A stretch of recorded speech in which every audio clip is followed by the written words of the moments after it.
Let me take you back to the early 2000s, when no one knew what an Edelgard discourse was. It was way too early to discuss Fire Emblem 4 remakes, and the only avatar you had ever heard of was Aang. But as far back as 2003, long before expansion passes and Einherjar, Fire Emblem DLC was already a thing. You couldn't download it online, your favorite Fire Emblem machine, the Game Boy Advance, didn't even have internet capabilities. But fortunately, there were always your trusty pals ready to lend you a hand. Their names were V-Jump Magazine and Mario Kart Double Dash. Let me explain. This story begins with the dawn of Nintendo's Purple Era in 2001.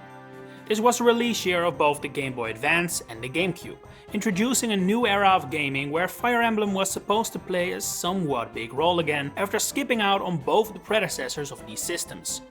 After Super Smash Bros. Melee release in December of that year, it would be Intelligent Systems' turn now to make a game out of the story of Smash OC Roy in March of 2002.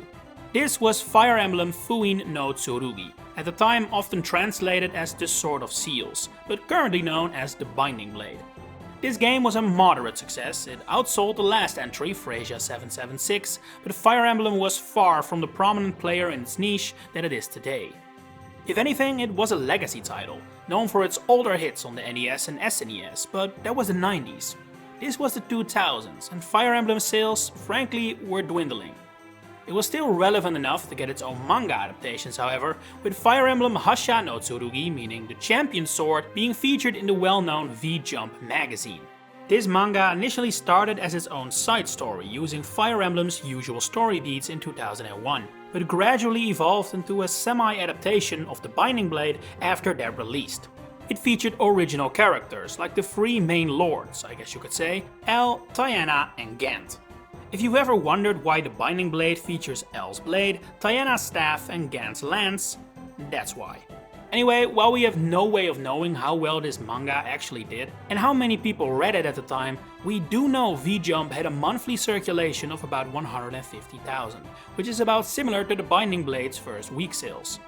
The magazine would later grow double in size during the early 2010s, but in 2001 it was only a few years old. What was evident though was that Intelligent Systems was content with their collaboration with V-Jump, as not only did they include weapons named after the manga's main characters in their brand new game, later down the line, V-Jump would also become the gateway towards several extremely rare events, the first examples of downloadable content in Fire Emblem history. This concerned trial maps. Trial maps were a post-game feature found in Binding Blade that allowed you to take your endgame army for some extra spins in some loose maps with increased difficulty. The cartridge that ended up on store shelves had a total of 5, unlocked after finishing the game under certain circumstances, but 4 more would be made available over time through promotional events only. One of those was a contest organized by V-Jump that tied into the manga. 50 lucky winners would receive a special cartridge of the game, containing not just a full Binding Blade experience, but also a special trial map based on Grazel's prison, a location that appeared prominently in the manga. An even smaller number of 10 winners would get maps in the shape of the letters V and J. You know, like V-Jump. And yes, the V map looks like a man's personal Binding Blade, we're all seeing it. Anyway, these 3 maps are the first example of DLC in the entire Fire Emblem series, as its content does not exist on the game's actual cartridge and was only downloaded on these 60 rare cards. And yes, as a result, these trial maps are extremely rare, and video footage of them does not exist. All we have are these images that were included alongside the contest, and keeping the general battery life of a GBA cartridge in mind, it seems likely these trial maps have since been lost to time and flat out don't exist anymore, unless someone somewhere backed them up, but that feels more unlikely as every year passes. The same applies to the final trial map, which was obtainable via more conventional ways using the Fire Emblem website. Even less is known about how exactly you could get your hands on this final map, but it has to do with ranking high in a contest or something. Similarly, it is also not known whether you would receive a unique cartridge, like with V-Jump, or whether you'd have to send in your own cartridge, after which IS would then return it with a new trial map loaded on. What we do know is the name of this map, Defeat the Bandits, which, doesn't really sound like we missed much. What is a shame though is that we have absolutely no idea what this map looked like, nor do we know if it even ended up being distributed in the first place, although I would assume so. So while this has all ended up being lost at a sense of time, the story of Fire Emblem on GBA of course doesn't end here. A few years later, in 2003, we will be introduced to the worldwide release of my favorite Fire Emblem game, Mario Kart Double Dash. For the first time in history, the West was getting a Fire Emblem download event, focused on the Blazing Blade, then known as simply Fire Emblem. But because Nintendo probably fairly assumed Double Dash was gonna end up doing much better than the first ever overseas Fire Emblem, they decided to tie its downloadable content into this game, using a special version of Double Dash that came with a bonus disc. The real reason for the existence of this disc was to entice folks who purchased Mario Kart, i.e. everyone who owned a GameCube, into trying out some smaller titles for the system. As such, several demos were included on this disc for games like Mario Party 5, Sonic Heroes and F-Zero GX, as well as video trailers for Kirby Air Ride, including an entire episode of the Kirby Right Back At Ya anime and Pokemon Colosseum. The disc had one other feature, however. Using the GBA to GameCube link cable, it could send unique event content towards your copy of Fire Emblem The Blazing Blade. This content was admittedly not as cool as entirely new chapters or even trial maps, but at least buying this $60 DLC came with a free copy of Mario Kart. There are worse things in life. Included here were 14 items, as well as 2 songs that could be listened to in the sound room of the game. Of these 14 items, half were exclusively available through this transfer, being a lineup of weapons.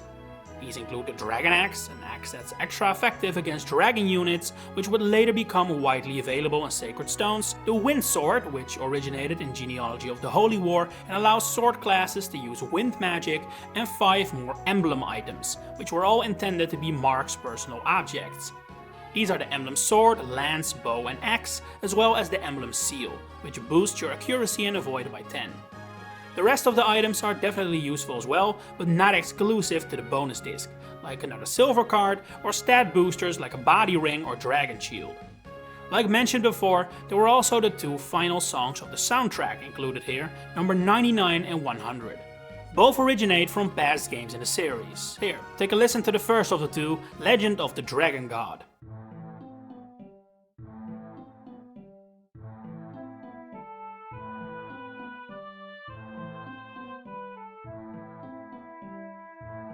Sound familiar? It's from Mystery of the Emblem. And here's the second.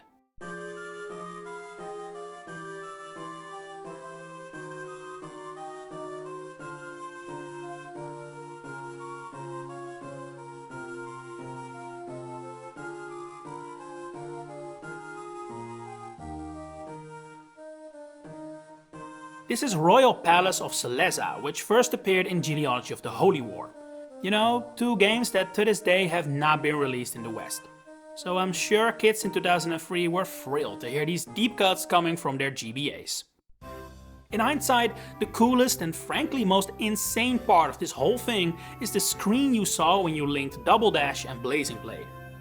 Because as it turns out, these gifts were bestowed upon you by Emblem, one of the 8 legends, founder of Etruria and the object of worship of the Emblem Church, the dominant region in Emblem. As such, Emblem is an important character to the lore and history of both Binding and Blazing Blade, and yet this is the only time she has ever appeared in-game, hidden away on a bonus disc until Fire Emblem Heroes added her nearly 20 years later. For all that time, this was the only image we had of her. It's wild. But going back to the music for a second, being 2 tracks from Japan-only games, those already served as a tell that this downloadable content wasn't just for Western players only. In Japan, they were made available in an arguably more convenient, but also less fun way. By visiting a Nintendo monthly kiosk with your copy of Blazing Blade on hand, players could download the 14 items and 2 songs. And V-Jump also ran another contest where you could win copies of the games with this content already preloaded on it. One benefit of the way the West did it though, is that all this stuff has actually been preserved because of it, as you can tell from the footage I've been using. Had this Japan-only event been the only way it was released, we may have never seen this footage, including the only main series image of Emblem. So yeah, we all owe a little thank you to Mario and his racing adventures on the GameCube. The story of Fire Emblem and DLC doesn't end here, of course.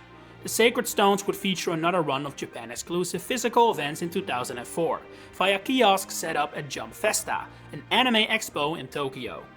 Here, players could download weapons themed for Everheim and Erika, being the Shadow Killer and Fiend Cleaver for Erika, and Bright Lance and Beacon Bow for Everheim.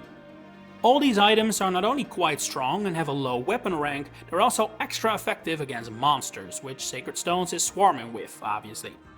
This very limited run of a small set of weapons already kinda shows the effectiveness of content like this was wearing down, and as such, even in Japan, this Sacred Stones promo became the last of its kind. Path of Radiance could connect to the GBA games and unlock new trial maps that way, but that isn't really downloadable content, and the next game in the series, the remakes of the Arcania titles, released on the DS, which was the first Nintendo console with internet capabilities, meaning the floodgates for more readily available DLC through online means had been opened. 6 bonus chapters downloadable using the Nintendo Wi-Fi connection and new Mystery of the Emblem led to the Outrealms Gate and the heaps of DLC the 3DS titles received, later followed by the expansion passes of the Nintendo Switch games. But never forget where it all started. Downloadable content bestowed upon us by the legendary Saint Mario. Thanks for watching if you made it this far.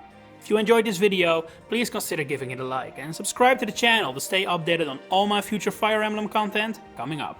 See you again next time.